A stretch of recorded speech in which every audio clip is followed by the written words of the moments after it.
Joliba Afternoon News.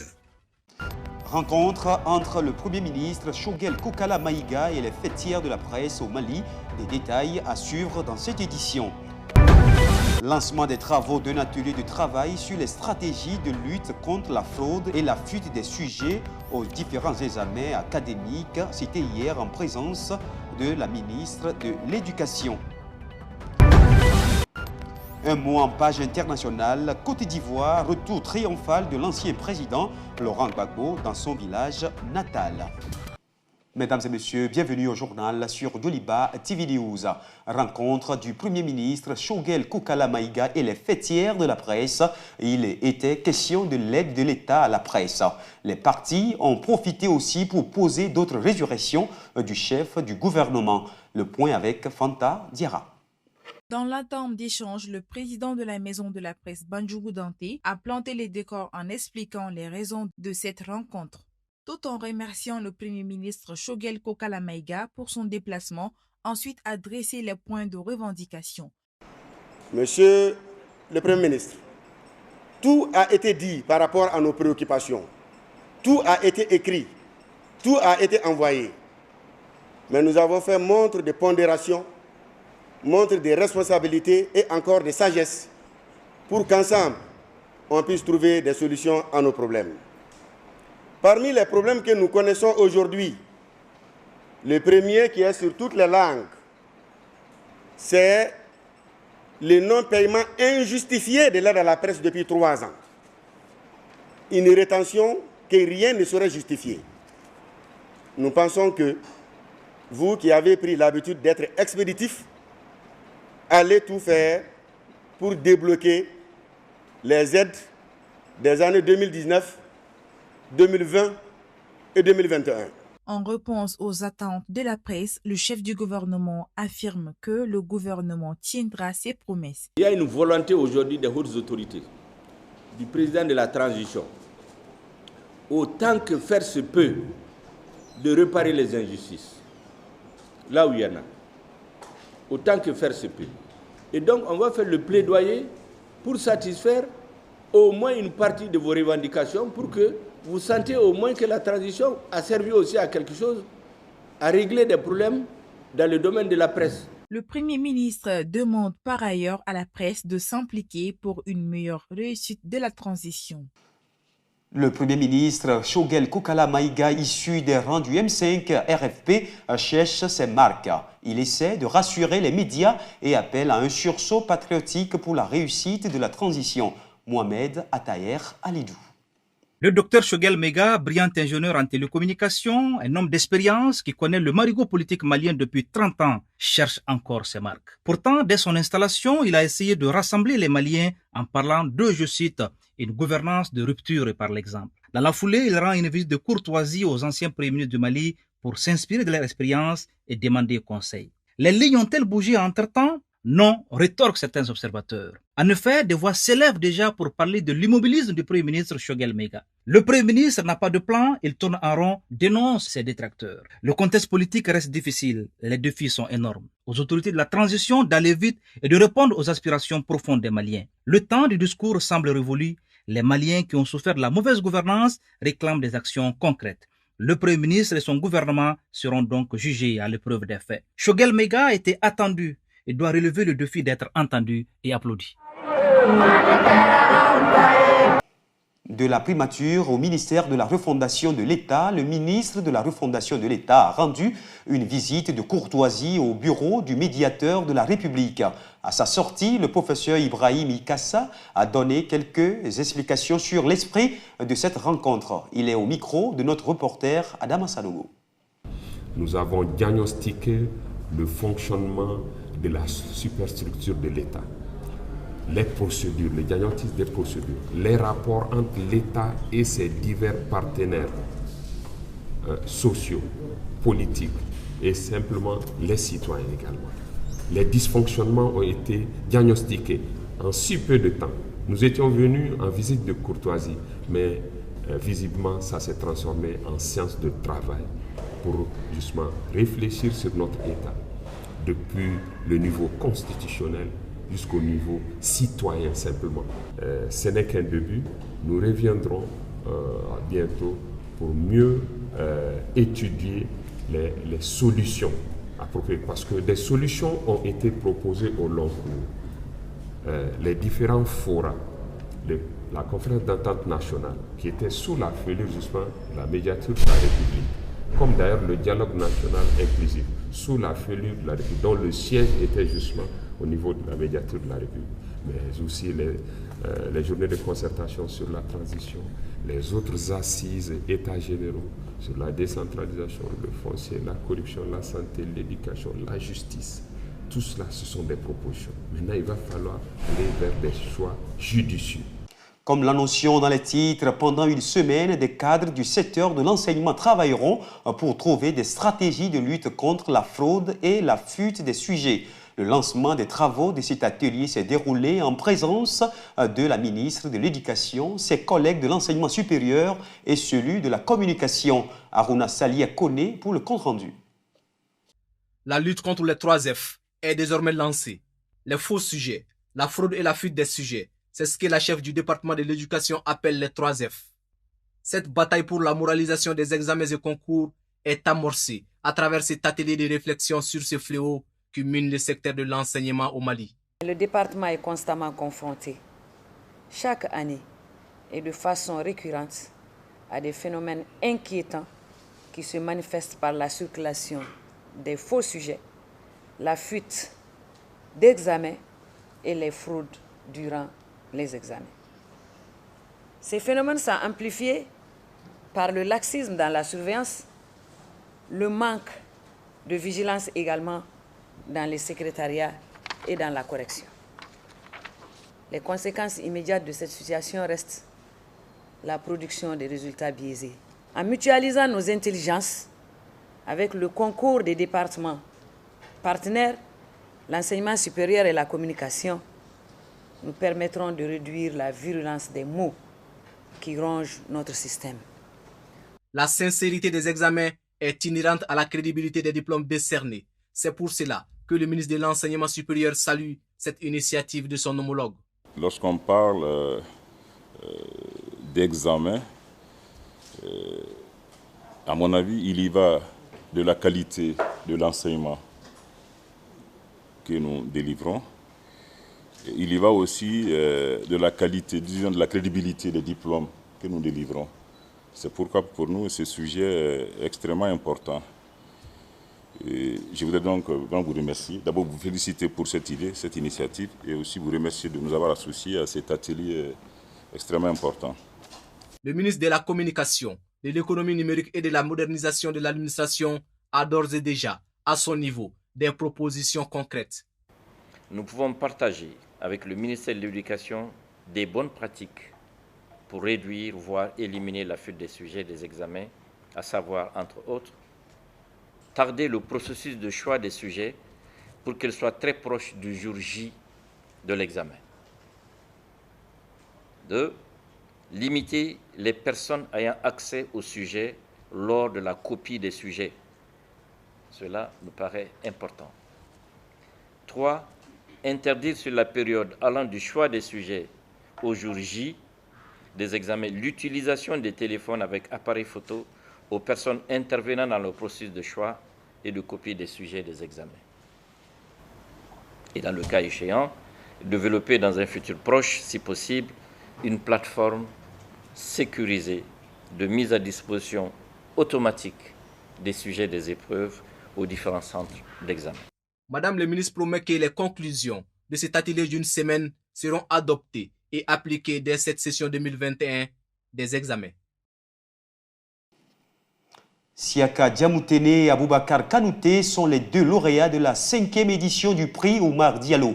Ils ont été en visite dans les locaux de Joliba TV News et Radio. Ils ont rendu un hommage à Oumar Diallo, le défunt collègue dont le prix porte le nom. Quelle solution pour le Mali afin de vaincre la Covid-19? C'était le thème de la 5e édition du prix Oumar Diallo. Un prix remporté par Siaka Diamoutene en catégorie presse écrite et en ligne et Aboubakar Kanouté en catégorie radio. Les deux gagnants sont heureux d'avoir reçu ces prix et mesurent d'ores et déjà l'impact qu'il pourra peser sur le restant de leur carrière professionnelle. Ça pourrait grandement impacter parce que je sens ce prix-là comme une autre responsabilité de pouvoir redoubler d'efforts pour faire des travaux de plus en plus professionnels. Donc je pense que ça va avoir obligatoirement un impact sur mon parcours. L'impact de ce prix, d'ailleurs, c'est immense parce que d'ailleurs, quand j'ai reçu le prix, j'ai fait une photo que j'ai mise sur ma page Facebook. J'ai vu le nombre de commentaires que j'ai reçus. C'est-à-dire que ce prix m'a donné l'envie de progresser. Ce prix va donner une autre valeur ajoutée à ma carrière. Ils ont rendu un hommage mérité à Oumar Diallo, notre défunt collègue dont le prix porte le nom. Je renouvelle mes condoléances à la famille. Je prie que l'âme de Oumar se repose en paix. Moi, personnellement, je ne l'ai pas connu physiquement. Mais j'ai entendu parler d'Oumar, j'ai entendu parler de ses qualités.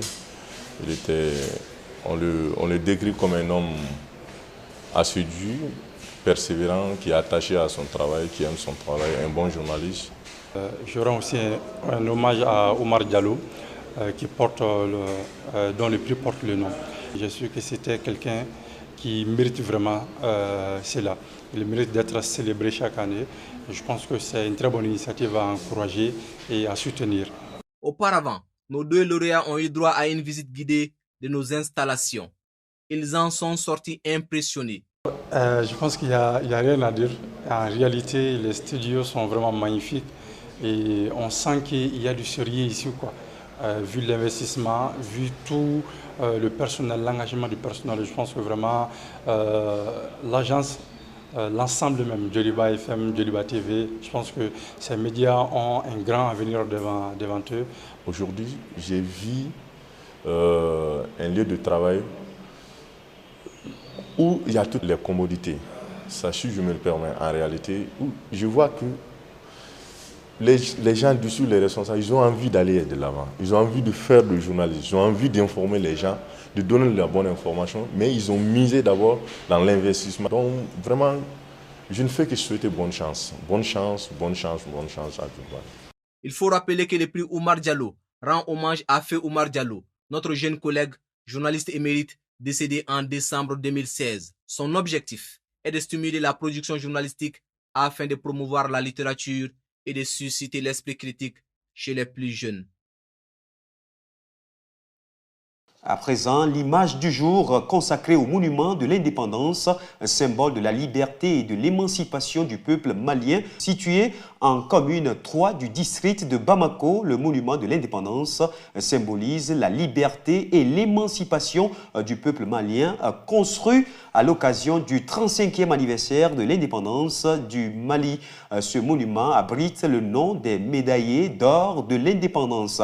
Avec son style architectural soudano-sahélien, ce monument est dédié à l'indépendance du Mali, symbole de la liberté et de l'émancipation du Mali et du peuple malien. Le monument est situé en commune 3 du district de Bamako, à l'intersection du boulevard du 22 octobre, des avenues de la Nation et de l'indépendance. Il est construit en béton revêtu par des marbres blancs venus d'Italie. Le monument est bâti sur 4 piliers avec des minarets. Au sommet se trouve une coupole dorée faite de bronze. Le nom des médaillés d'or de l'indépendance est inscrit en marbre sur de petites murailles entourant le monument. La confession du flambeau et les écritures sur le marbre ont été réalisées au Sénégal et au Burkina Faso. À présent, l'actualité internationale avec Assanatou Kouaté. Laurent Gbagbo de retour dans son village natal après 10 ans d'absence. L'ancien président ivoirien Laurent Gbagbo arrive dans son village de Mama dans le centre-ouest de la Côte d'Ivoire. Il n'y était plus revenu depuis 10 ans.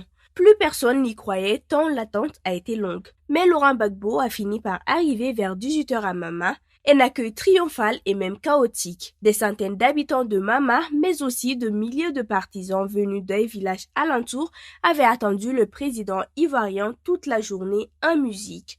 C'est donc devant une foule en folie que l'ancien président s'est exprimé. En Afrique du Sud, le président impose des nouvelles restrictions pour lutter contre le variant Delta. Le président sud-africain Cyril Ramaphosa a annoncé dimanche 2 nouvelles restrictions dans le pays le plus touché du continent pour faire face à la forte hausse des contaminations au coronavirus provoquée par le très contagieux variant Delta. Le pays, qui subit de plein fouet une 3e vague, est confronté à une résurgence massive des contaminations, a déclaré le chef d'État lors d'une allocution télévisée qui a dressé un tableau très noir de la situation. En Inde, la crue saisonnière du Gange fait disparaître les tombes peu profondes et expose certaines des centaines de corps enterrés près du fleuve lors de la récente vague de Covid-19. La zone s'étend sur 1 km et il y aurait entre 500 et 600 corps enterrés, a déclaré Singh à l'AFP. La plupart des corps sont ceux des victimes du coronavirus décédées entre avril et mai, lorsque l'Inde a été frappée par un pic d'infection qui a submergé les hôpitaux dans de nombreuses régions. Certaines familles n'ayant pas pu obtenir de bois de chauffage pour les crémations traditionnelles hindoues ont alors enterré les corps au bord du fleuve. Les corps ont donc été immergés dans le Gange où ils ont été enterrés dans des bancs de sable adjacents à la rivière. Ceux-ci sont maintenant inondés par les pluies de mousson annuelles qui font gonfler la rivière, emportant le sable et exposant les cadavres. Le nombre de ces tombes alimente les soupçons selon lesquels le nombre total de décès dus à la pandémie en Inde pourrait dépasser le million et non le nombre officiel de près de 400 000. Pendant une semaine, l'Inde a dépassé les 300 000 décès dus au Covid-19, ce qui en fait le 3e pays à dépasser ce seuil derrière les États-Unis et le Brésil, alors que la vague d'infection a submergé le système hospitalier. Mesdames et messieurs, cette édition s'achève ainsi. Merci de l'avoir suivi. Très bonne suite de nos programmes sur Joliba TV News. À très bientôt et dans un instant, la météo.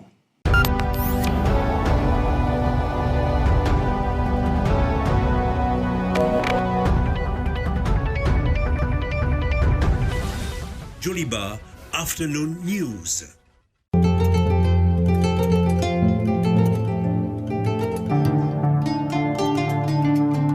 Météo.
Météo.